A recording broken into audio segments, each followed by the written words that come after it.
പണിയെടുത്തുകൊണ്ടിരുന്ന ഒരു കൂട്ടം ചെറുപ്പക്കാർ ഇപ്പോൾ 10 ഏക്കറോളം പാടത്ത് കൃഷി നടത്തിയിട്ട് അതിൻ്റെ വിളവെടുപ്പ് ഉത്സവം നടക്കുന്ന ഇന്ന് താങ്കൾക്ക് ഈ പെരുമ്പളം പഞ്ചായത്തിൻ്റെ കാർഷിക ഭാവിയെ സംബന്ധിച്ച് എന്താണ് തോന്നുന്നത്?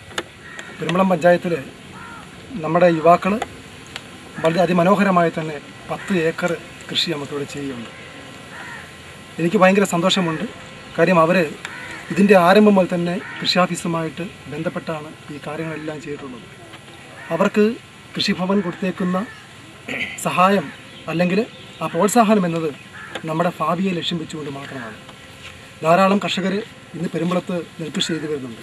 അതിലുപരി ഇന്നത്തെ തലമുറയ്ക്ക് ഏറ്റവും അത്യാവശ്യമായിട്ടുള്ളത് നമ്മുടെ ചെറുപ്പക്കാരായിട്ടുള്ള യുവാക്കളാണ്. അവർ കാർഷിക മേഖലയിലേക്ക് ഇറങ്ങിയെങ്കിൽ മാത്രമേ വരും തലമുറയ്ക്ക് കൂടി അത് പ്രോത്സാഹനമാകത്തുള്ളൂ. ആലപ്പുഴ ജില്ലയിൽ നമ്മൾ മറ്റ് എല്ലാ പ്രദേശങ്ങളും വെച്ച് നോക്കുമ്പോൾ SH ഗ്രൂപ്പുകൾ പ്രത്യേകിച്ച് പുരുഷന്മാരായിട്ട് ഉള്ളവർ നടത്തുന്ന നെൽകൃഷി അതിമനോഹരവും അതിശക്തവുമാണ്.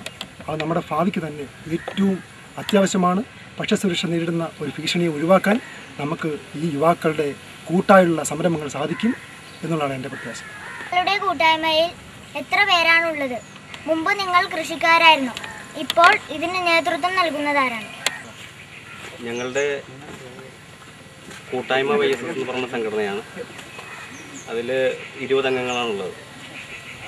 അപ്പോൾ ഇതിലാരും തന്നെ കൃഷിപരമായിട്ട് കൂടുതൽ കാര്യങ്ങളൊന്നും ചെയ്യുന്നവരായിരുന്നില്ല. ഈ പെരുമ്പളത്ത് ഇത്രയും തരിശ് നിലങ്ങളുള്ള ഒരു അവസ്ഥയറിഞ്ഞു പഞ്ചായത്ത് പ്രസിഡന്റും കൃഷി ഓഫീസറിൽ നിന്നൊക്കെ കിട്ടിയ ഒരു അറിവനുസരിച്ചുമാണ് ഞങ്ങൾ ഈ കാർഷിക മേഖലയിലേക്ക് തിരിഞ്ഞത്. ഇപ്പോൾ ഇത് ഈ കാർഷിക രംഗത്ത് നമ്മളുടെ കൂട്ടായ്മയിൽ തന്നെയാണെങ്കിലും ഇതിൻ്റെ നേതൃത്വം വഹിക്കുന്നത് ഞങ്ങളുടെ പ്രസിഡന്റ് സുരേഷാണ്.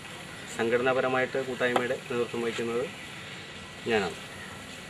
ഗാന്ധി സ്മാരക സേവാ കേന്ദ്രം ഇപ്പോൾ കഞ്ഞിക്കുഴി കേന്ദ്രമാക്കി പ്രവർത്തിക്കുന്ന കേന്ദ്രത്തിൻ്റെ കീഴിൽ 4000-ഓളം ഗ്രൂപ്പുകളുണ്ട്.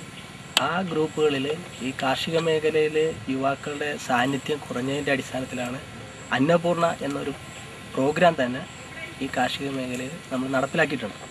അതിൻ്റെ ഒരു അടിസ്ഥാനത്തിലാണ് പെരുമ്പളം MSSൻ്റെ കീഴിലുള്ള ഈ കൂട്ടായ്മയുടെ ഈ കാർഷിക മേഖലയിലേക്കുള്ള ഒരു തിരിച്ചുവരവിലേക്ക് നമ്മുടെ യുവാക്കളെ എത്തിച്ചുകൊണ്ടിരിക്കുന്നത്. അതിൻ്റെ ഭാഗമായിട്ടാണ് പെരുമ്പളത്തെ 10 ഏക്കറോളം ഭൂമി നമ്മൾ തരിച്ചു കിടക്കുന്ന ഭൂമി കാർഷിക മേഖലയിലേക്ക് എത്തിക്കുവാനായിട്ട് ശ്രമം നടത്തി. അത് വളരെ വിജയകരമായിട്ട് പൂർത്തീകരിക്കുവാനായിട്ട് ഈ ഗ്രൂപ്പിന് കഴിഞ്ഞിട്ടുണ്ട്. അതിൽ വളരെ ഗാന്ധി സ്മാരകത്തിൻ്റെ അഭിനന്ദനങ്ങളുണ്ട്. എന്തുകൊണ്ടാണ് പെട്ടെന്ന് നെൽകൃഷി ചെയ്യണമെന്ന് തോന്നിയത്? വിളവെടുപ്പ് തുടങ്ങുന്ന ഈ ദിവസം നിങ്ങൾക്ക് എന്ത് തോന്നുന്നു? നമ്മളുടെ കൂട്ടായ്മ YSS ആരംഭിച്ചിട്ട് 165 ആഴ്ചകൾ പിന്നിട്ടിരിക്കുകയാണ്. ഇതിൻ്റെ ആരംഭത്തിൽ തന്നെ കൃഷിയെക്കുറിച്ച് ഞങ്ങൾ വളരെ വിശദമായിട്ട് ചർച്ച ചെയ്തെങ്കിലും അതിന് ഞങ്ങൾക്ക് വേണ്ടവിധ നിർദ്ദേശങ്ങൾ തരാനോ ഒരു ഡയറക്ഷൻ നൽകാനോ ആയിട്ട് ആരും ഉണ്ടായിരുന്നില്ല എന്നുള്ളതാണ് അതിൻ്റെ വസ്തുത. പിന്നീട് നമ്മളുടെ പഞ്ചായത്ത് പ്രസിഡന്റും ഗാന്ധി സ്മാരക കേന്ദ്രവും കൃഷിഭവനും ഒക്കെ നമുക്ക് വേണ്ട നിർദ്ദേശങ്ങൾ തന്നപ്പോൾ ഞങ്ങൾ കൃഷിയിലേക്ക് തിരിയുകയും അങ്ങനെ ഇപ്പോൾ നമ്മളുടെ ഈ നെൽകൃഷിയുടെ അതിൻ്റെ വിളവെടുപ്പ് ഒരു സമയത്തേക്ക് എത്തിയിരിക്കുകയാണ്. ഈ വിളവെടുപ്പ് സമയത്ത് എന്ത് തോന്നുന്നു എന്ന് ചോദിച്ചു കഴിഞ്ഞിട്ടുണ്ടെങ്കിൽ അത് നമുക്ക് പറഞ്ഞറിയിക്കാൻ പറ്റില്ല. അത്രയ്ക്കൊരു ആത്മസംതൃപ്തി, അത്രയ്ക്കധികം സന്തോഷം